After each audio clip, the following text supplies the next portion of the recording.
Le Seigneur soit avec vous. Bonne nouvelle de Jésus-Christ selon saint Matthieu. Gloire à toi, Seigneur. Matthieu chapitre 5, les versets 13 à 16.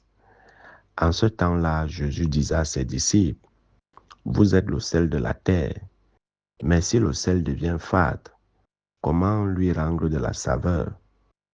Il ne vaut plus rien, on le jette dehors et il est piétiné par les gens. Vous êtes la lumière du monde. Une ville située sur une montagne ne peut être cachée. Et l'on n'allume pas une lampe pour la mettre sous le boisseau. On la met sur le lampadaire et elle brille pour tous ceux qui sont dans la maison. De même, que votre lumière brille devant les hommes. Alors, voyant ce que vous faites de bien, ils rendront gloire à votre Père qui est aux cieux. Acclamons cette parole de Dieu. Louange à toi, Seigneur Jésus. Bien-aimés de Dieu, chers frères et sœurs en Christ, loué soit Jésus-Christ. Loué soit le saint nom de Jésus-Christ. Bien le bonjour à tout le monde.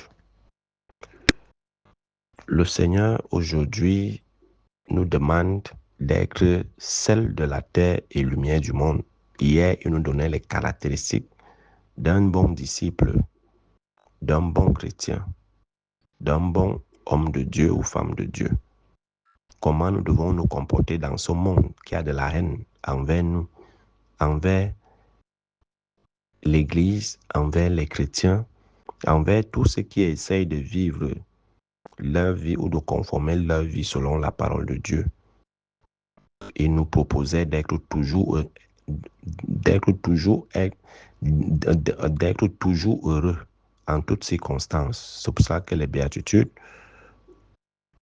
à travers l'hymne aux béatitudes, tout le discours sur la montagne nous demande d'être heureux d'être ceci. Et voilà ce qui nous accompagneront et voilà la récompense qu'on aura. Et on peut résumer ça en cette phrase de Sainte Thérèse, tout est grâce. En toutes choses, rendons grâce à Dieu.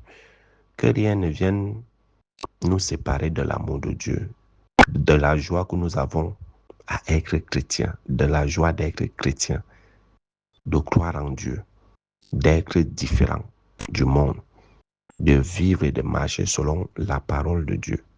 Que rien ne nous enlève cette joie. Personne. Et c'est pour ça que je crois le même Saint Paul nous disait, qu'est-ce qui peut nous séparer de l'amour de Dieu? La tristesse, la haine, les calomnies, les trahisons, les diffamations, les médisances, les oppressions, les persécutions, la mort? Non.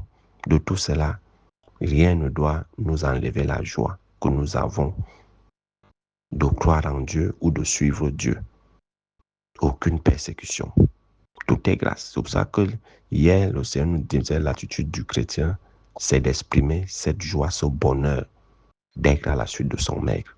Et aujourd'hui, il nous dit, il nous donne encore, il nous demande, il nous exhorte à être le sel de la terre, la lumière du monde. Le sel, c'est un petit ingrédient que nous utilisons pour la cuisson des aliments, même comme il est déjà remplacé aujourd'hui par le cube. Mais le cube ne sera jamais le sel. Jamais. Alors, le sel, la particularité du sel, le sel a des vertus. Parce que quand il nous demande d'être le sel de la terre, c'est en fait d'exprimer les vertus chrétiennes.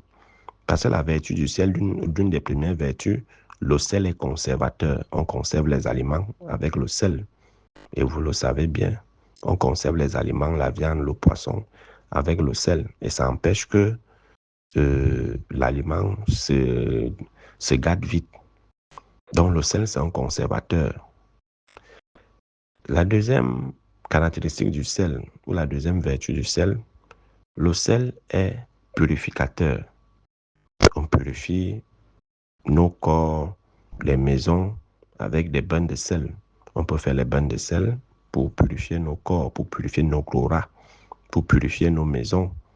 Le sel purifie tout ce qui est souillé et tout ce qui va avec. C'est l'une des puissances du sel. Et également, le sel redonne la saveur. donne la saveur. Quand on met du sel dans les aliments, on ressent ce petit arrière-goût du salé.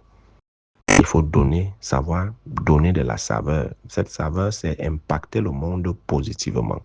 Impacter la vie des autres positivement. Comme Jésus, partout où il passait, il faisait le bien. C'est ça, donner du goût à la vie des gens. C'est ça, donner du goût à la vie. C'est ça, redonner le goût à la vie aux autres.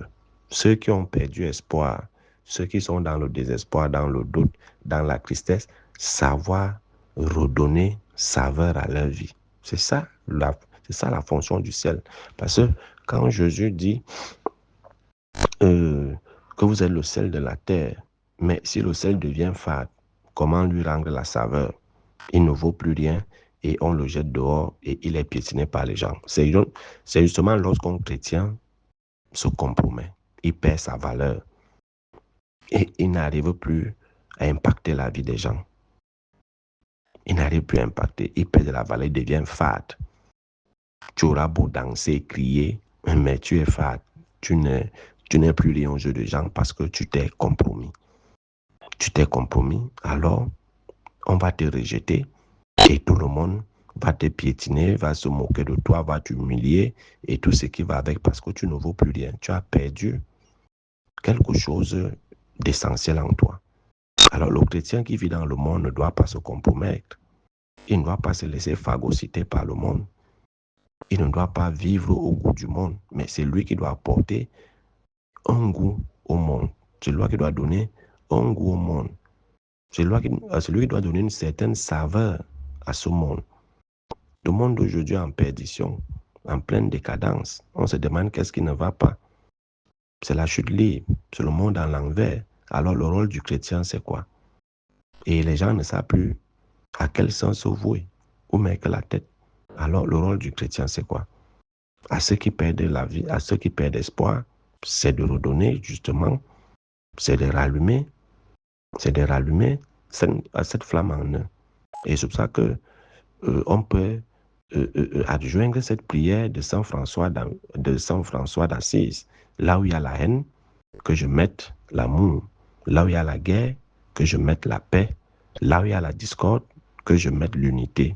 Ainsi de suite. Là où il y a la tristesse, que je mette la joie. C'est ça le rôle du sel. Donner un goût. Redonner vie là où il y a la mort. C'est ça le rôle du sel. Pas le cube qui est juste là pour faire le bruit, pour faire la publicité. Le sel ne fait pas la publicité. Le sel ne fait pas la publicité. Donc voilà le rôle du chrétien. En tant que sel, en tant que celui-là qui impacte, qui redonne espoir, qui redonne vie, qui redonne la joie, qui met la paix, l'amour, l'unité dans la vie des gens, qui apporte l'unité, la paix, l'amour, la joie et tout ce qui va avec. C'est ça le rôle du sel. Il nous demande également d'être lumière. Vous êtes lumière du monde. Il ne nous demande pas de devenir. Il dit que nous sommes. Parce que nous sommes des sérophérés, des porteurs de lumière. Vous êtes lumière du monde. Il s'adresse à ses disciples. Donc toi qui es chrétien, toi qui es homme de Dieu, toi qui aimes Dieu, sache que tu es sel de la terre et tu es lumière du monde. Il ne dit pas de devenir sel. Parce qu'on ne devient pas le sel, on est déjà le sel. On ne devient pas la lumière, on est déjà la lumière. Il ne faut pas chercher à être des fausses lumières. Comme Lucifer, de temps en temps, se transforme en ange de lumière pour tromper les gens, pour égarer les âmes, pour conduire les âmes. Donc, on ne devient pas la lumière qu'on n'est pas. On ne devient pas le sel qu'on n'est pas. C'est pour ça qu'il y a la différence entre le cube et le sel. Le cube pense être le sel, mais c'est impossible. On ne devient pas le sel, on est le sel. On ne devient pas la lumière, on est la lumière. Tous ceux qui cherchent à porter des fausses lumières, c'est eux-là qui égarent les gens. C'est eux qui sont les faux disciples, les faux hommes de Dieu, les faux croyants et autres. On est, il dit, vous êtes la lumière du monde. Et la lumière, une ville située sur une montagne ne peut être cachée. Tout le monde voit ta lumière, que ce soit sur le plan physique ou spirituel. Quand tu es porteur de lumière, tu as une lumière. Quand tu arrives quelque part, cette lumière éclaire. Et c'est pour ça que vous voyez, les chrétiens les porteurs de lumière sont persécutés. Parce que quand tu arrives dans une salle où il y a les ténèbres, toi, toi, tu ne te rends pas compte que tu viens d'illuminer un espace où il n'y a que les ténèbres qui foisonnent.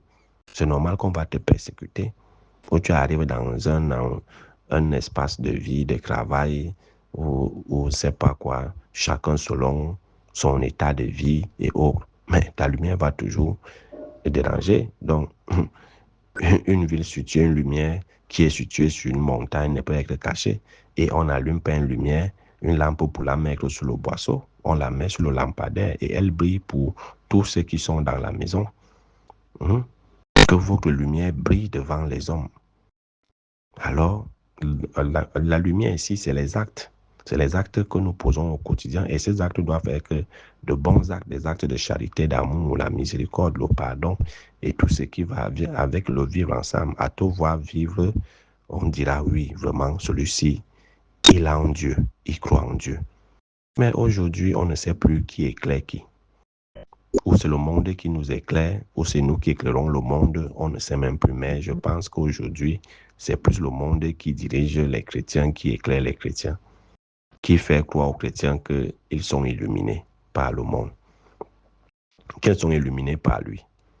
Les chrétiens aujourd'hui perdent de leur lumière, perdent de leur saveur face au monde. Qui phagocyte qui? C'est le monde qui nous phagocyte. N'oublions jamais cette phrase du Notre Père. Que ton règne vienne. Que ton règne vienne. C'est le règne du Seigneur, en étant lumière du monde et celle de la terre. C'est le règne du Seigneur que nous instaurons sur cette terre. C'est notre rôle à nous chrétiens. Le Seigneur ici nous rappelle le devoir de chaque chrétien, de chaque homme de Dieu, de chaque croyant. Vous êtes la sel de la terre, ne l'oubliez jamais. C'est ce que le Seigneur rappelle à ses disciples après le discours sur la montagne. Vous êtes la lumière du monde. Et vous ne devez pas vous éteindre. Vous ne devez pas vous compromettre. Si vous vous compromettez, vous devenez fade. Si vous vous compromettez, vous ne brillez plus. Et c'est la catastrophe.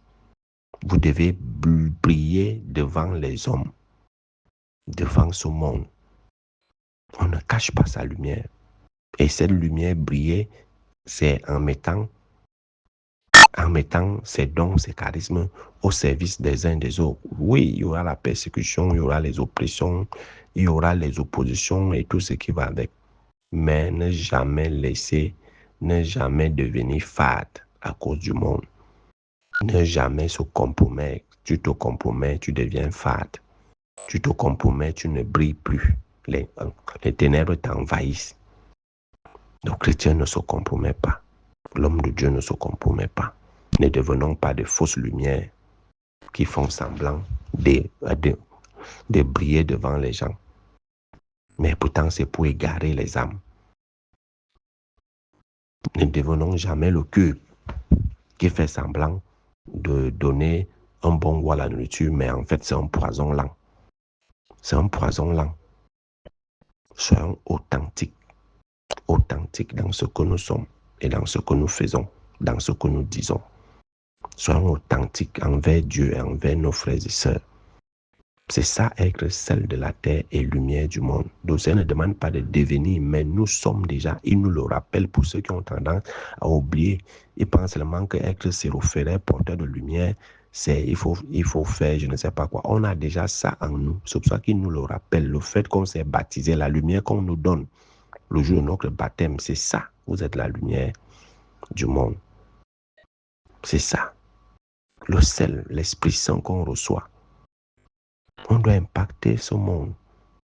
On doit se lever pour dire non, pour faire une barrière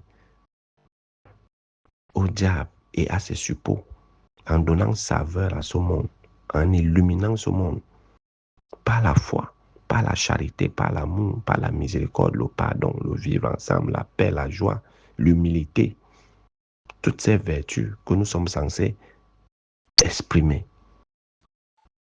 Le monde en nous voyant vivre saura que oui, rend grand. Le monde en nous voyant vivre va rendre gloire à Dieu, à notre Dieu qui est aux cieux, pour les actes de bonté, d'amour, de charité, de miséricorde, de paix et tout ce qui va avec que nous posons au quotidien.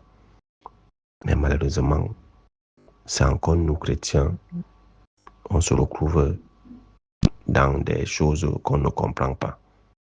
Mais ceux qui sont fidèles au Seigneur, n'oublions pas qu'on est celle de la terre, lumière du monde. Et le sel a un rôle à jouer. La lumière a son rôle à jouer. Ne nous laissons pas guider par le monde, mais c'est nous qui devons guider et éclairer le monde. Loué soit Jésus-Christ. À jamais.